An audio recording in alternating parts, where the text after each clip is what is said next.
Hello.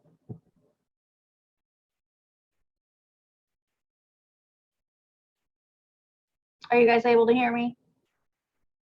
Okay, good. Oh, there, Kimberly's connected. All right. Well, it looks like it's just going to be the three of us, and that's okay. So what we're going to talk about today, where did my notes go? Here they are. Okay, so I'm Angela. Thanks for joining. Hi, other Angela.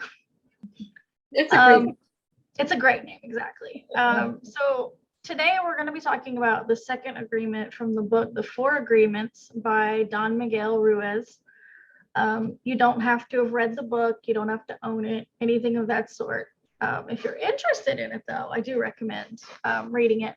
It's a huge life changer if you can implement all the advice in it.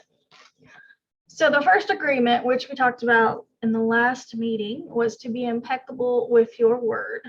And we talked about what that means beyond the basic tell the truth, which, that's kind of like the baseline, what it means. So if you missed that meeting, I did upload the audio version of it to YouTube. I emailed out the link to those who are in the group or were on that day. The other place you can find it is I have a Facebook group for us called Soul Journey Sisters. It's just facebook.com/groups/Soul Journey Sisters. And I'm putting all of the audio in there as well. So anybody who misses a meeting can still get all the info and participate in discussion in the group. So that will be nice for everyone once we get a bigger group going in there. So, and I'll do the same thing with this meeting and all future meetings too. So today is the second agreement. And the second agreement in this book, which is this book, is don't take anything personally. This is a hard one. This is a really hard one to get. It sounds simple at first. It is not simple. So as just kind of like a basic thing, if someone says something rude or mean to us, we tend to take it personally. But most of the time, it's not a reflection of us. It's a reflection of them. But we still take it personally. Now, don't use that to immediately dismiss what was said. It could have been valid constructive criticism.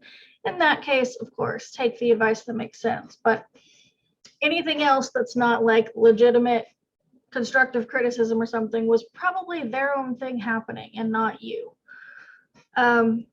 So the author gave an example in the book, and that will illustrate it better. So I'm going to read this to you guys. Okay. So if I see you on the street and I say, hey, you are so stupid, without knowing you, it's not about you, it's about me. If you take it personally, then perhaps you believe you are stupid. How does he know? Can everybody see how stupid I am? You take it personally because you agree with whatever was said. As soon as you agree, the poison goes through you and you're trapped in it. What causes you to be trapped in this, he calls personal importance. Personal importance, or taking things personally, is the maximum expression of selfishness because we make the assumption that everything is about me. So that's a really interesting take on it. That last bit where he says, if you take it all personally, it's actually coming from a selfish perspective of like everything revolves around me. That's something that was really interesting to me to think about. And I realized a lot of like anxieties we have, especially when it comes to like social anxiety, if you really look into it, it's actually selfish or kind of egotistical. Like I don't want to get up out of this movie theater and go to the bathroom because everybody's going to look at me if I get up in the middle of the movie, that kind of social anxiety stuff. It's actually a selfish thought. It's the assumption that everybody's going to look at you and that's why you have anxiety. So it fits into this agreement as well, very well. So he warns us of that. If we put ourselves in the center of it, we're going to have a much harder time because it's just not usually about us when someone is rude or something of the sort. So the main meat of this agreement is everybody makes their own decisions. So nothing that some other person does or says to you is probably actually because of you. Even if you tell someone to do something and they do it, it is still that they made the choice to do that. You are not the responsible one at that point. They make the choice. Now, of course, there's some really extreme examples we could get into that are going to be, not fitting in with some of this stuff. In general, the 4 agreements are about just like normal everyday life situations. Nothing really out of the ordinary, nothing crazy, but just our normal everyday life situations is really what these agreements apply to the most. So same thing with this one, don't take anything personally.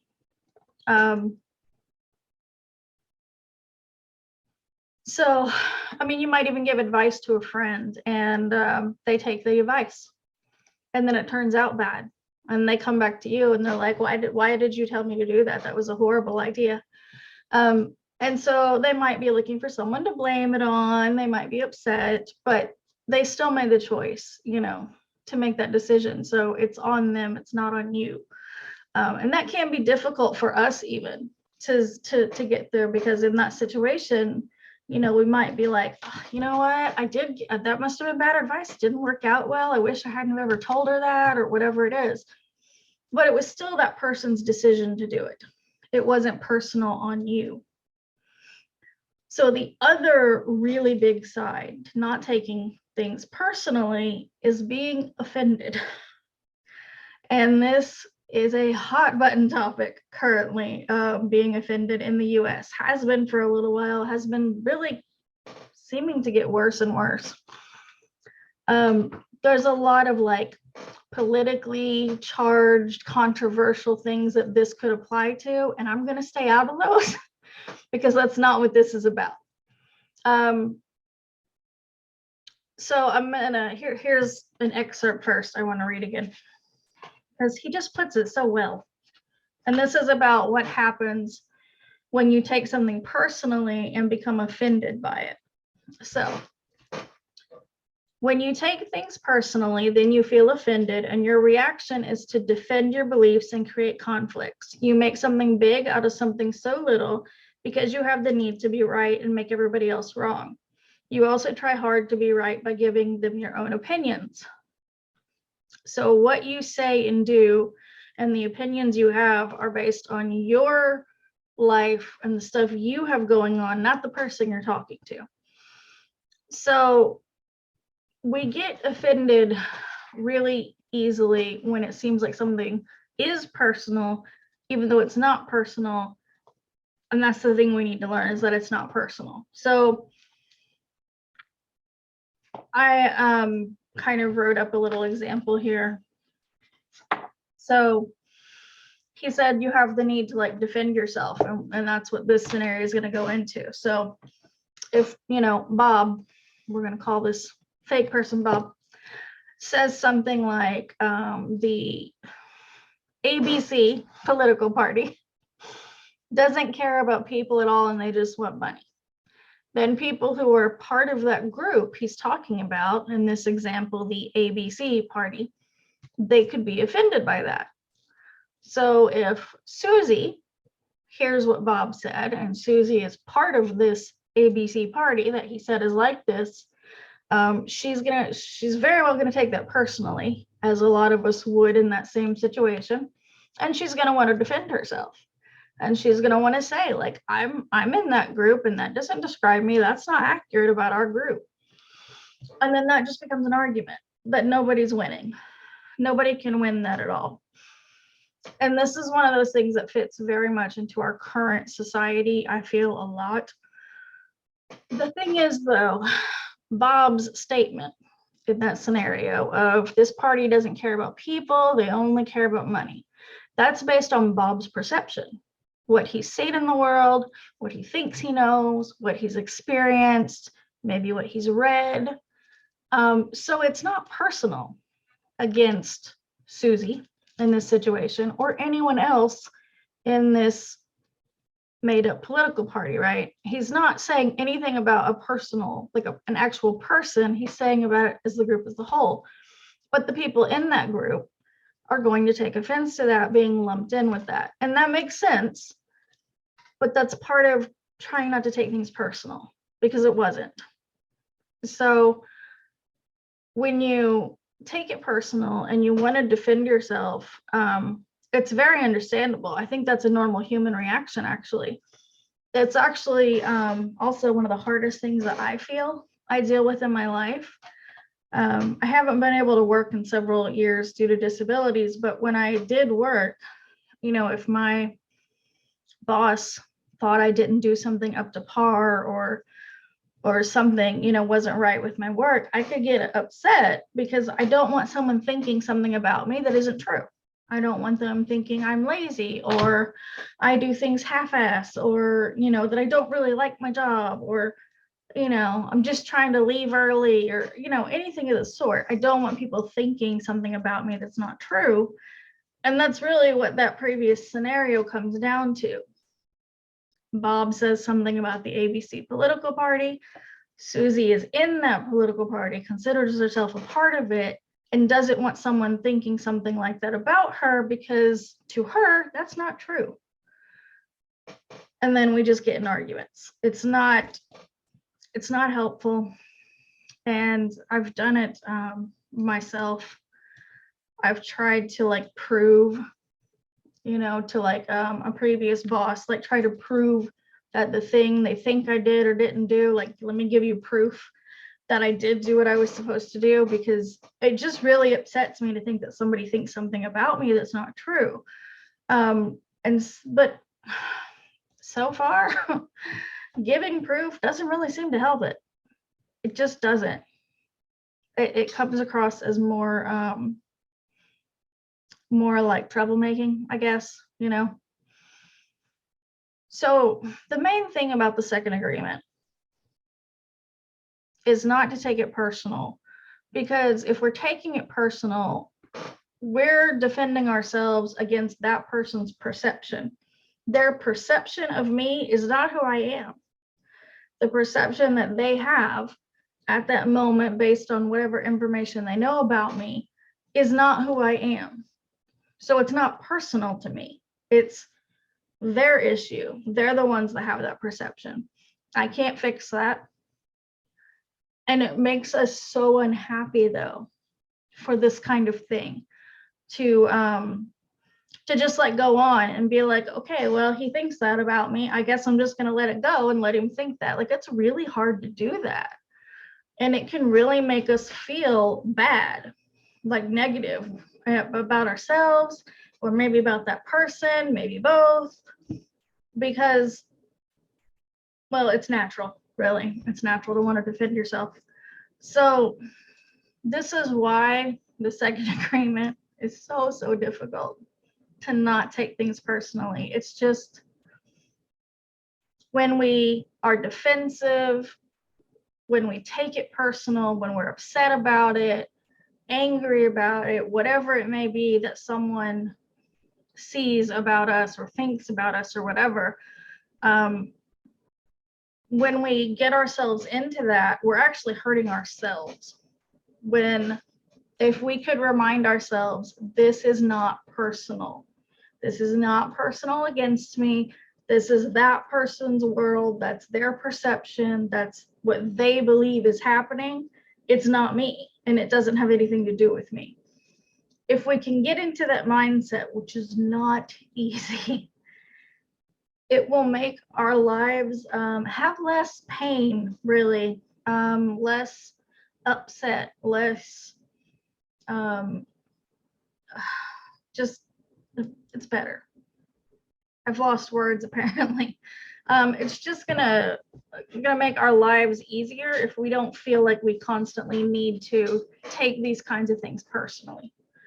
So hang on, I need some water.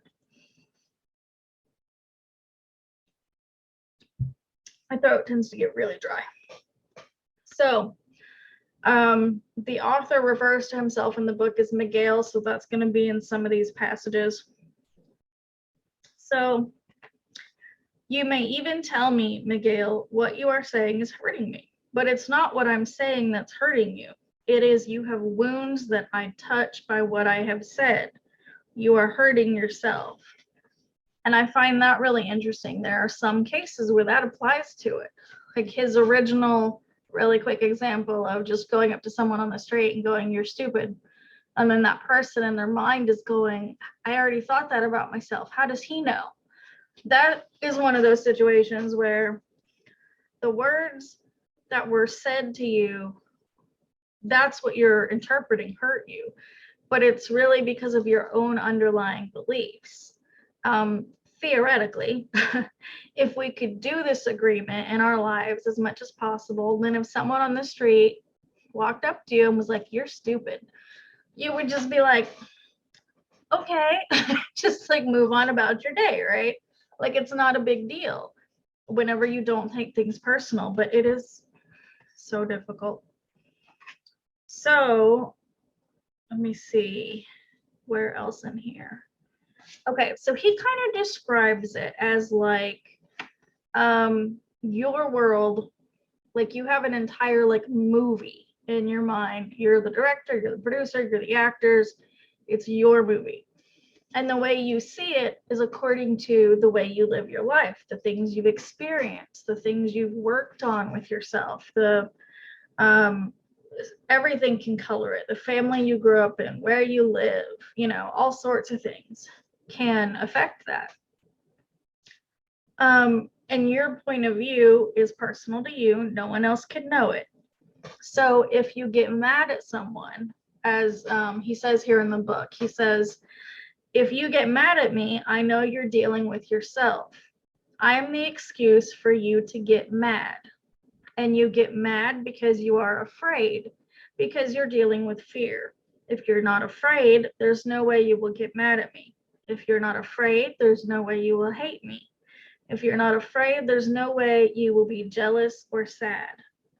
If you live without fear, if you love, there's no place for any of those emotions. And if you don't feel those emotions, it's logical that you will feel good. And when you feel good, everything gets better." So it sounds very simple. Don't take things personally and then you'll feel better. But I do find it interesting, specifically the topic of fear is what's making you take it personal. And I think that goes back to that first really simple example that he gave of someone walking up to you on the street and saying, "You're stupid." They don't know you. They have nothing to base that on. Maybe they think you look stupid. Who knows? But in your mind, if that's something you already struggle about with yourself, then you have a fear that people are going to see that. You know, if I think I'm not smart, I might be self-conscious about, you know, I don't want other people to realize I'm not smart too. And so if someone says something to me about them thinking I'm not smart, that's going to bring that fear in. Like, "Oh my God, they saw it. Like I was trying to hide it. Like I don't want people to see this about me. I'm so scared of people seeing this about me." And then somebody says something and you're just like, it just feeds into your own fear. And I think that's a really interesting place to look at for not taking things personally. I wouldn't say that everything this applies to would be a fear, but it could be. If I really dig into it, it might be. So my example of my issue of how I don't want people to think something about me that's not true, that's a fear actually. It's a fear of mine that someone would think something bad about me, something I would consider bad. You know, if they think I'm the most hilarious person in the world, and I don't think I am, I'm not going to be too upset about that. But if they think I'm lazy, I'm going to be upset about that because I don't think I'm lazy. And that's a fear. I don't want people to see or to think they see something in me that isn't true. So I really found it interesting when he talked about it being fear-based. It's something I hadn't ever thought of. And I think that's a very interesting thing to try to watch yourself. try to see when something might offend you or upset you, that seems personal. See if you can back away for a bit, maybe later when you're, less upset, potentially, depending on what it was, and see if you can take some time to just kind of do some self, deep diving as to why did that upset you? Was it truly personal, or did you just take it personal and it's not? And what is your underlying fear that made you take it personal? There's so much in our human lives that fall into that. I think it's, in our current society at least, I think it's a natural thing to not want people to, say something about us that isn't true. But it's one of those things that can cause us to deal with a lot of anxiety. And I know I have more than enough anxiety. I don't need help. I have generalized anxiety and I have social anxiety. And since I've read this book several years ago, I'm by no means a master. I am still dealing with it. But since I read this book, it has really helped to kind of back up and just go, okay, wait a minute. Why am I upset by this? What is my underlying fear that's causing me to be upset by this thing that's actually not personal? So I'm going to read another little portion because I feel like this is a really good closing, and then we're going to open it up for discussion. So, whatever people do, feel, think, or say, don't take it personally. If they tell you how wonderful you are, they are not saying that because of you. You know you're wonderful. It is not necessary to believe other people who tell you that you're wonderful. Don't take anything personally. Even if someone, this is extreme, even if someone got a gun and shot you in the head, it was nothing personal, even at that extreme. And I think kind of a good note to end on, I don't know, maybe not the shooting you in the head thing, but I do like that he even went into the positive examples. If someone thinks you're wonderful, that's still not necessarily because of you, because it's their perception of you, whether it's a good or bad perception. It's their perception. It's not you. You are separate. And so I find it an interesting point that don't take things personally is not just the negative stuff. It's also positive stuff. It's just a very interesting concept to me. I think it's very difficult as humans in our current world, especially, to not take things personally. I think as a society, I think we're getting more and more, what's the word I'm looking for? Like we're doing this more and more. Like we're feeling this way more and more. We're getting upset by other things or things other people say more easily.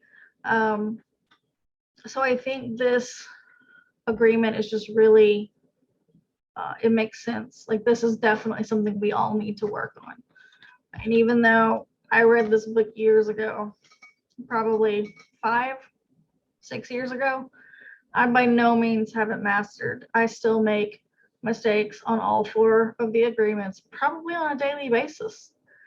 But I feel like once you have it in your mind, it's easier to notice it and to try to like counter it and change the way you're thinking about it. So